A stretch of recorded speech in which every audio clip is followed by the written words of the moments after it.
What's up, everybody? Welcome back to another Riding Dad channel video, or welcome if it's your first time. Either way, very glad to have you. Let's roll that intro. We'll start talking about exactly what we're going to be doing on this bike today. Riding down a YouTube channel, it's the Riding Down a YouTube channel, it's the Riding Down a YouTube channel, it's the Riding Down a thing that you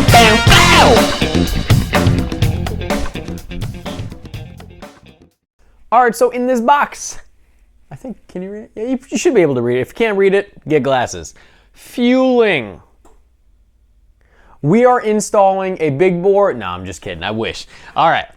So we're doing a vented dipstick today. Fueling vented dipstick.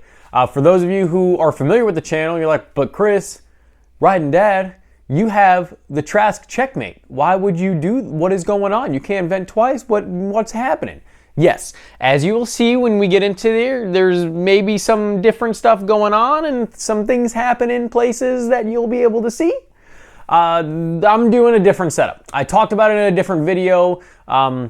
This video will literally just be the install of this fueling vented dipstick. In another video, I will talk about my most current setup when everything is all said and done, as far as external breather kits go and venting of the crankcase pressure, excessive pressure getting out of there and everything. That will be a video in its own. This video is just the fueling vented dipstick install.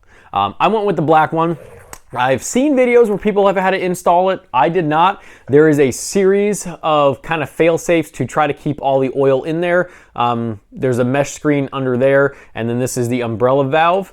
Mine was already installed, so we're not going to go through that. The instructions do kind of pinpoint where it is, and there is a rebuild kit that Fueling recommends that you swap out or rebuild, you know, whatever the internals of this, pretty much every oil change. So not super frequent. They do also say, and a lot of people, it gets too hot, you can't check your oil. How many times are you checking your oil that you really realistically have to worry about it being so hot? Yes, the Fueling specifically says, I mean, this is all metal construction. This stock dipstick is all plastic. So yes, Fueling says it will get hot. Just make sure that you wear gloves when checking the oil when it's hot.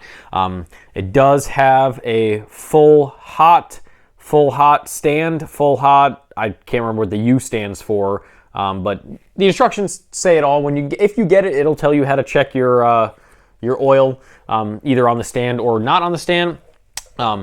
They specifically, if you're not familiar with it, they include a sort of just a breather.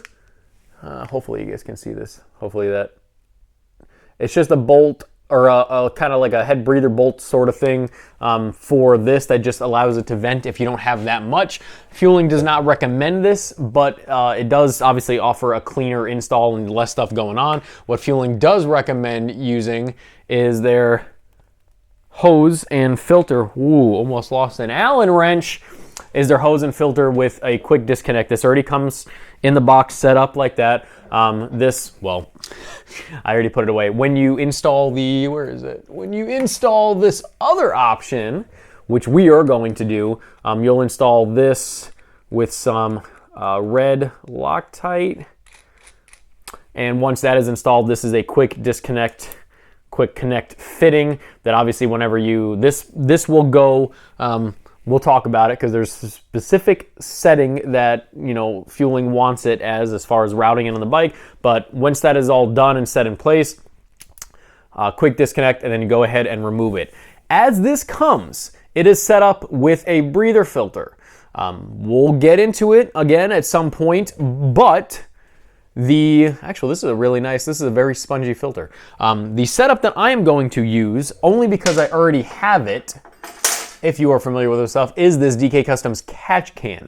So I'm going to route it in a very similar pattern that they wanted, and again, we'll talk about it later, but at the end, I'm going to hide this catch can instead of routing that pod filter to the end of the bike. So I can quantitatively see how much oil comes out of here, hopefully not that much, if any, but I know I'll get some. So I can quantitatively see the amount of oil that is actually building up in here. But we'll talk about that in a little bit. Important to note also, Fueling has a set screw on this, and the top of this you can clock at a few different positions, you know, a little bit looser, a little bit tighter. You can clock it and then Loctite it. So let's go ahead and put this in and set it up how we want.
All right, so I went ahead and routed everything as it will be. Oh, forgot one zip tie. I'll clip that off in a second, I guess. But just to kind of tell you guys, obviously, if you see, I'll put the picture up now, but it kind of goes in like a loop. You know, obviously the direction is not important. It goes up and then back down to the bottom of the bike.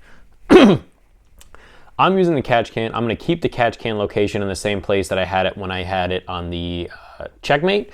So basically what I have is it goes, this will be, for those of you who are unfamiliar of how the setup is, this piece is kind of right there on the bottom, and there's that little partition over there for the existing lines to come out, wires and everything.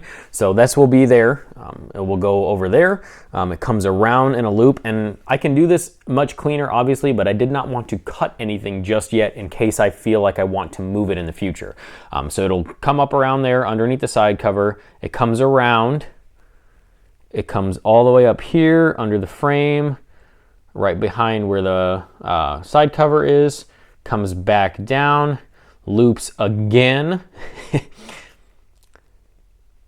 and comes out. This is a very thin or small diameter hose, so I went ahead and put it with an adapter, and I put a little bigger of a hose just to fit on the catch can, because the catch can mouth is pretty big compared to this, and I didn't want to stress it out too much. Even this is kind of stressing out more than I would like, but just a little plastic piece right here, and I didn't want to use brass or anything being so close to the battery terminal, so plastic should keep everything kosher. And then right out to the catch can. So let's go ahead and button everything up and see how it looks. All right, so you guys can see I went ahead and put the side cover back on. It may look to you guys like it's pinching that line up there, but it is not. I can't get my finger in there, but I didn't just poke it with a tool and stuff. There is room for that line to flex and move and stuff. It just is near it, but there's plenty of room on the other side. And then where it comes in, there's a little bit of give there. I don't love how this kind of does that 90-degree turn. I don't know, I might swap it, put that piece over here, and then have it come, there's a hole over here on the side cover. I might have it come out that way instead, but I don't know. Looks okay, a little different, little snazzy little fueling logo kind of there. So that is it. As you can see, it's a pretty, you know, closed system. I don't know, time will tell. We'll see how I like it. All right, guys, that is going to complete the install of the fueling vented dipstick on this M8 Softail. The install should be pretty much the same for really every bike, just maybe a little bit different on your part, you know, fitment and everything. Quality, initial impressions, obviously it's from fueling, it's gonna be good quality. It's, you know, it's nice, it's a good finish, it's cool. I might, like I said, I might in the future kind of mess with that hose placement a little different and put it there instead. Not 100% sure yet, but either way, install is done for today. Thank you guys for watching. Oh, and I think I forgot to mention it, but just in case you were completely unfamiliar with this product and you're like, what does this do or anything? This vents the crankcase pressure. For those of you who don't know, I have a video on it. I'll try to post it here if I remember when I edit it. But there is a excessive M8's a lot. They have a lot of excessive crankcase pressure, which leads to excessive blow-by, even worse blow-by because their tolerances are just really bad. All HD tolerances, like the acceptable tolerance is crazy. So basically, the blow-by oil gets through the piston rings, comes out the breather bolts, and that's why you have a drenched air filter 9 times out of 10. I have stuff that keeps the air filter dry, but again, we're not going to get into this video, but what this will do in theory and hopes will alleviate crankcase pressure by means of somewhere to vent it out so it doesn't even get to the breather bolts, it doesn't get to the blow-by. Hopefully it just reduces that crankcase pressure. So hopefully it doesn't leak everywhere and leave my bike a mess. I've heard kind of good and bad with it, so I'm taking a gamble on it. We'll see. Hopefully, even if there is a little bit of oil that comes out over time, that catch can kind of alleviates that issue for me. We will see. Thank you guys for watching very much. If I didn't mention, Tucker Speed is where I got this fueling vented dipstick. They have a bunch of other stuff as well that I've covered on my videos. In every video description, I have an affiliate link and a coupon code, so that really helps me out. In this specific video, I will include the direct link to get you right to the fueling vented dipstick if you want to check it out. And of course, don't forget to use the coupon code RIDEINDAD. It'll get you 10% off pretty much everything in store. And grab a sweet shirt. Their shirts are pretty cool. Thank you guys for watching very much. Make sure to check out my Instagram, my TikTok, all the videos on the playlist that I have on my channel for this build series and other past bike build series and possibly future build series, depending on when you're watching this. Check out everything I have done to this bike because it is coming along really good. I'm super happy with it. Make sure you like this video. It really does help me out. I appreciate it. Make sure you subscribe, turn on post notifications, and until the next time, guys, ride safe, have fun. Dad out.